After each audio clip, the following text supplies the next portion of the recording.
경제 현안을 보다 쉽게 풀어보는 경제 읽기 시간입니다. 오늘도 다양한 경제 이슈들 김대호 경제학 박사와 살펴보겠습니다. 안녕하세요. 안녕하십니까? 네, 반갑습니다. 오늘은 좀 웃으면서 시작하기 좀 어렵습니다. 지금 유심 해킹 사고가 일어난 SK. 그렇습니다. 예. 이거 사고를 좀 간략하게 정리를 먼저 해주실까요?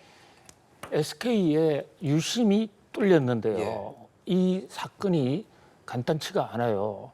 우리 통상적으로 휴대폰 회사에 개인정보가 뚫렸다. 여기에 너무 익숙해져 있으니까 뭐 또 개인정보 하나 뚫린 모양이야. 개인정보도 물론 중요한데요. 유심이 뚫린 것과 개인정보가 뚫린 것은 차원이 다른 겁니다. 그렇습니까? 네. 예를 들면요. 개인정보가 뚫렸다는 것은 내 주소가 뚫린 거예요. 내 주민등록번호. 그런데 내 주소, 주민등록번호 지금 돈 주면 살 수 있을 정도로 많이 퍼져 있지 않습니까? 그런데 이번에 뚫린 SK텔레콤의 유심이라는 것은 예. 개인정보 뚫린 거하고 완전히 다른데요.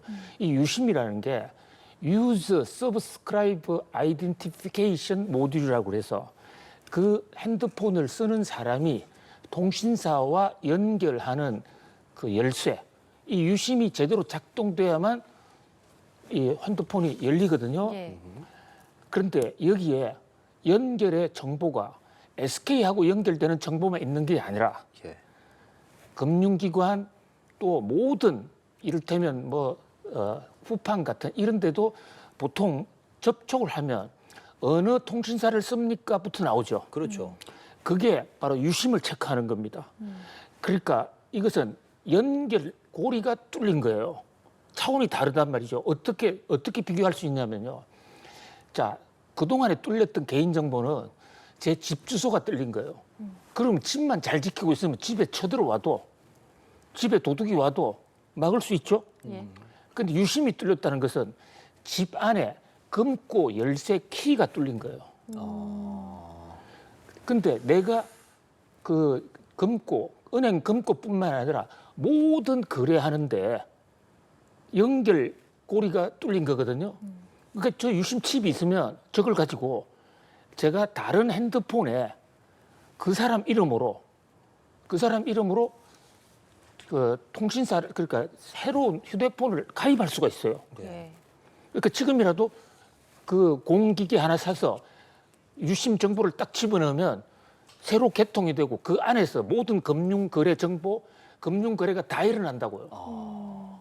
그러면 내 은행 거래 저하고 똑같은 한 사람이 그대로 할 수 있는 겁니다. 벌써 지금 이런 사고가 보고가 됐어요. 예. 근데 이건 시간이 늘어나면 폭발할 수도 있거든요. 우리가 듣도 보도 못한 초대형 스마트폰 해킹 사건이 터졌다 이렇게 볼 수 있습니다. 예, 지금 박사님 말씀 들어보니까 굉장히 심각한 사고인 것 같은데 SK에서도 지금 유심을 교체해주고 있잖아요. 이 유심을 교체해주는 게 해결책이 된다고 보시나요? 일단 무조건 교체해야 됩니다. 예. 지금 교체하지 않으면 어떤 피해를 당할지 모르고 또 이제 빨리 교체해야 돼요. 왜 그러냐면 열쇠 자체도 카피를 할 수가 있으니까 다른데 모든 연결되는 내 암호 열쇠기가 해킹당하는 사태를 오래 놔두면 시간이 지나면 뭐 다른 사람들이 어떤 악의를 갖고 있는 사람이 있다면 저것을 저를 대신해서 저를 행사하면서 뚫을 수가 있거든요. 예. 근데 문제는 지금 SK가 확보하고 있는 유심이 100만 개 정도밖에 안 돼요. 그렇죠. 그렇죠. 스스로 밝힌 내용이. 그런데 SK 고객이 2,300만 명이에요. 거기다 알뜰폰 고객들도 있잖아요. 그렇습니다. 예. 알뜰폰도 SK망을 이용했기 때문에 뭐 대부분 지금 같이 뚫렸을 것으로 보여지거든요. 치면 2,500이라고 하더라고요. 2,500만. 그렇습니다. 그러다 보니까 2,500만 명이 갑자기 유심을 갈아치우려면 이 대목에서는 뭐 대란이 일어날 수가 있죠. 벌써 지금 유심을 갈아 끼기 위해서요. 많은 사람들이 SK 대리점에 줄을 서고 있는데 그 줄이 뭐 수십 명, 수백 명. 그런데 정작 대리점에는 유심이 몇 개 없습니다. 예. 허탕하는 거예요. 그리고 더더군다나 SK가 이 사건을 초기에 사건 터진 것도 정말 대한민국 최고의 통신사가 있을 수 없는 사건이 터졌어요. 예. 사건이 터지고 나서 대응을 좀 잘해야 되지 않습니까? 그런데 24시간에 신고하게 된 규정 어겼습니다. 이건 명백한 실정법 위반입니다. 그다음에 유심 교체하라고 안내를 안 해줬어요. 안내를 안 내주다 보니까 어떤 사람만 이득을 받느냐. 무조건 가서 정보를 먼저 알고 교체한 사람, 돈을 자기 돈 지불하고 교체한 사람들에게서 이제 뒤늦게 돈을 SK가 돈 대주겠다라고 오늘 선언했습니다. 환급해준다고. 그러니까 결국은 SK만 믿고 있다가 대응을 한 사람들은 유심을 교체해 준다고는 하지만 총총 그룹으로 돌아다녀봤자 지금 유심 교체가 그렇게 쉽지가 않아요. 예. 그야말로 대란 상황이고요. 자, 이 SK가 유일하게 안내한 게 하나 있다면 유심 보안 서비스에 가입하라. 유심이 차단되는 그런 서비스를 가입하라고 안내를 했는데 이것도 전화 연결을 하면 전화가 안 돼요. 컴퓨터로도 로밍 그러니까 현재 지금 비지에서 연결이 안 됩니다. 이렇게 나오고 더더군다나 해외 로밍 쓰시는 분들 있죠. 예. 해외 로밍 쓰시는 분은 그 유심 정보 차단 서비스 자체가 안 돼요. 그렇기 때문에 사실은 뭐 효과가 없는 정책이죠. 상당히 지금 최악의 사건에다가 그 최악의 사건을 수습하는 SK의 대응 자세 너무 안이하고 너무 안타깝습니다. 예, 그렇습니다. 이런 류의 뭐 유심 해킹 사건이라든지 고객 정보 유출 사건, 물론 같은 것은 아니지만 이런 사고들 처음 있는 것이 아니라서 더 익숙하게 느껴지기도 합니다. 아닙니다. 제가요 예. 아직 나이 인생을 다 살지는 못하고 젊지만은 제가 아는 바로는 유심 이 열쇠 키가 뚫린 사건은 한 번도 없었습니다. 그러니까 이 대목에서 많은 사람들이 지금 혼동을 하는 겁니다. 왜냐 SK가 이번 사건의 진상을 얘기를 안 해주다 보니까 또 하나 개인정보 뚫렸겠지 이렇게 생각한다고요. 근데 이번은 개인정보는 하나도 안 뚫렸습니다. 근데 유심이 뚫리면요. 유심을 가지고 그 사람 이름으로 내가 대신에 그 예, 나쁜 예. 마음을 해킹을 한 사람이 자기가 대신 가입할 수가 있고 또 우리 개인정보가 보통은 휴대폰 안에 다 들어가 있잖아요. 주민등록증 번호 복사해가지고 집어넣는 사람들 많지 않습니까? 그렇죠. 그러면 유심 카드를 가지고 다른 핸드폰을 자기가 개통만 하면 거기에 저장 정보, 사진 저장 정보 이게 다 빨려 들어오거든요. 예. 그러면 개인 정보는 그냥 들어오는 거예요. 그러니까 이 문제의 가장 큰 지금 심각성은 아직도 국민들이 이번 사건은 개인정보 유출 사건의 하나가 아닌가? 그냥 좀 하다가 말겠지 하는 그런 안이한 생각을 갖고 있는데 거기다가 SK가 적극적으로 지금 대응을 하는데 실패했다. 예. 그러니까 후폭풍이 훨씬 더 커질 수 있는 매우 국가적 대란 사태. 그래서 오죽했으면 한덕수 대통령 권한 대행도 보통은 이거 과기부에서 알아서 할 수 있는 일이거든요. 한덕수 대통령 권한 대행께서 이 조처가 과연 제대로 되고 있는지 빨리 조사해서 추가 대책을 하라고 지금 대통령 권한대 특명 지시까지 나왔거든요. 예. 사태가 간단치가 않습니다.